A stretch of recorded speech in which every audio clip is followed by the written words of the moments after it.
Hello बच्चों। तो आज हम जा रहे हैं द ब्रुक पोएम की एक्सरसाइज सॉल्व करने जा रहे हैं। यहाँ पर आपको क्वेश्चन दिया गया है, after reading the poem answer the following question. यहाँ पे पूछा गया है कि मूवमेंट एंड साउंड वर्ड से आपको इस फिगर को आपको पूरा कंप्लीट करना है।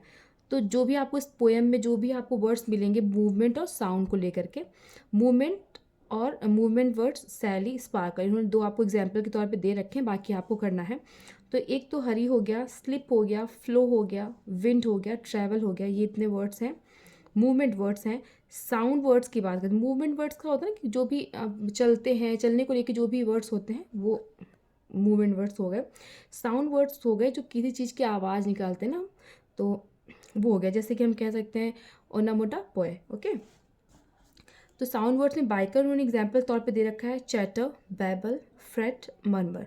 ठीक है, ये वर्ड्स आपको पोएम में मिलेंगे पढ़ने के लिए जो आपने यहाँ पे डाले हुए हैं। ओके, तो एक चीज़ और हम देख लेते हैं, hiss and buzz, babble, fret, murmur, chatter, bicker, ये सभी कैसे वर्ड्स हैं? ये सभी साउंड वर्ड्स हैं। और अगर कोई भी सेंटेंस या कोई भी वाक्य जो है, अगर आपको कोई साउंड अगर आपको बताता है किसी का भी, किसी एनिमल का, किसी पर्सन का, किसी थिंग का, तो वो क्या होता है, उसको हम ओनामोटा पोए फिगर ऑफ स्पीच बोलते हैं। फिगर ऑफ स्पीच होता है ओनामोटा पोए, जिसमें आप साउंड्स के नेम्स बताते हैं। ओके, फिर नेक्स्ट हम देखते हैं, इसमें बताया गया है कि आपको यहाँ पे फिल इन द ब्लैंक्स करना है। Pass through valley and towns, आपको एक लाइन से आपको बताना है कि क्या क्या यहाँ पे फिल करना है। इस बॉक्स के थ्रू आपको बताना है क्या नंबर 1 पे हुआ और क्या नंबर 2 पे कौन सा इंसिडेंट होता है। तो नंबर 1 पे मैंने यहाँ पे पहले ही फिलअप कर रखा है ताकि मैं इजीली आपको एक्सप्लेन कर सकूँ। नंबर 1 पे बी पॉइंट आएगा, comes from the place where coots and herons live. मैंने आपको पहले भी बताया था कि इस पोएम में शुरू में क्या है कि जो ब्रुक है वो कहती है कि मैं वहाँ से आती हूँ जहाँ से कूट्स एंड हीरोइन रहते हैं। ओके, तो फर्स्ट पे बी आएगा, आपका बी ऑप्शन आएगा। Pass through valley and towns, फिर वो क्या करते हैं, वैली और टाउन से पास होकर के निकलते हैं। फिर थर्ड पे ए आएगा, ए है पासिस अंडर 50 ब्रिजेस। ओके, फिर वो 50 ब्रिजेस को क्रॉस होकर के निकलती हैं। देन आते हैं फोर्थ नंबर पे डी, डी है क्रॉसेस बोथ फर्टाइल एंड फैलोलैंड, वो दोनों ही फर्टाइल और फैलोलैंड दोनों को ही क्रॉसेस करती हैं। फिर हम आते हैं फिफ्थ पे सी आता है, फिर passes lawns field with flowers, बोले वो ऐसे लॉन से गुजरती हैं जहाँ पे फ्लावर्स हैं। देन आते हैं ई पे, सिक्स नंबर पे ई आएगा हमारा, goes through wilderness full of thorny bushes, वो बोलती है कि मैं जाती हूँ wilderness full of thorny bushes में, वाइल्डनेस मतलब मैं जंगली चीज़ों से होती हुई निकलती हूँ जहाँ पे बहुत सारी कटीली झाड़ियाँ हैं। ठीक है, तो ये भी हमारा कंप्लीट हो गया है।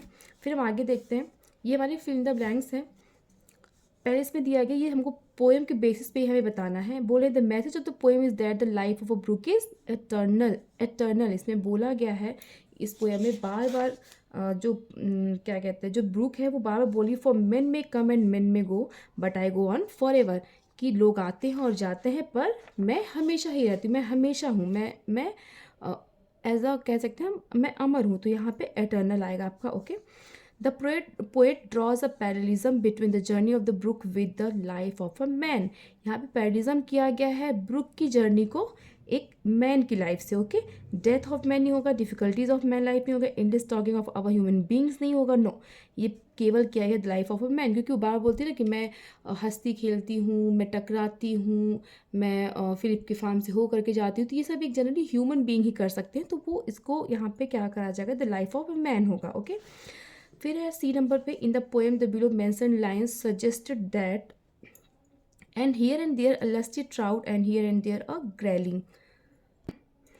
तो यहाँ पे बताया कि वो लस्टी ट्राउट्स और ग्रैलिंग ये क्या है, फिशेस की स्पीसीजेज हैं, उनके नेम्स हैं, अलग अलग टाइप की फिशेस होती हैं, तो उसी के बारे में यहाँ पे बात हो रही। तो brook is source of life no नहीं होगा, people enjoy the brook, peoples की कोई बात ही नहीं हो रही है।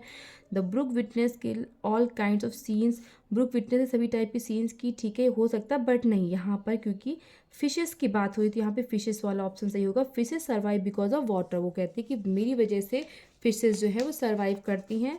ठीक है ना। Okay, so we are going to next page. Okay, तो यहाँ पे आपको ग्रुप ऑफ वर्ड्स दिए गए हैं, लिटरेसी डिवाइस दी गई, जिसमें से आपको करेक्ट जो भी अप्रोप्रिएट है, जो भी करेक्ट है उसको आपको मैच करना है। पहले दिया गया चैटर बैबल मर्मर। जैसे पहले हमने पढ़ा हुआ है कि ये सभी क्या है, साउंड है। मैंने आपको वहाँ पर भी एक्सप्लेन किया था कि जो साउंड्स होते हैं किसी भी ह्यूमन का हुआ, एनिमल्स का हुआ, किसी थिंग्स का हुआ, तो वो क्या होता है, ओनामोटा पोए होता है। ठीक है, आप ओनामोटा पोया भी बोल सकते हैं, ओनामोटा पोए। ओके, तो ये हमारा ओनामोटा पोए हो जाएगा। फर्स्ट का हो गया। Second, then may come and men may go but I go on for ever, ये है हमारा रिफ्रेन, फोर्थ नंबर। ठीक है, फोर्थ नंबर क्यों है, क्योंकि इसमें लिखा हुआ अ वर्ड, लाइन और phrases that is repeated with in the lines और स्टैंज ऑफ द पोएम इटसेल्फ। ये ऐसी लाइंस होती हैं जो कि किसी पोएम या स्टैंजा में बार बार वो रिपीट होती हैं। ठीक है ना, एक उसको पोएटिक इफेक्ट देने के लिए वो बार बार रिपीट होंगी। ओके, तो ये हमारा हो गया। फिर fairly foreland with the willow seeds foamy flakes golden gravel. Okay, तो इसका होगा एलिट्रेशन। एलिट्रेशन क्यों होगा, इसमें पहले तो हम ये कह सकते हैं कि इसमें सेम लेटर और सेम साउंड बार बार रिपीट हो रहा है। ठीक है ना, तो इसको कनेक्ट करने के लिए क्या हो रहा है, बार बार सेम साउंड हो या फिर सेम लेटर रिपीट हो रहा है। तो ये हमारा हो जाएगा फर्स्ट। तो हमारा थर्ड ऑप्शन जो है वो करेक्ट है। ओके, सो नेक्स्ट है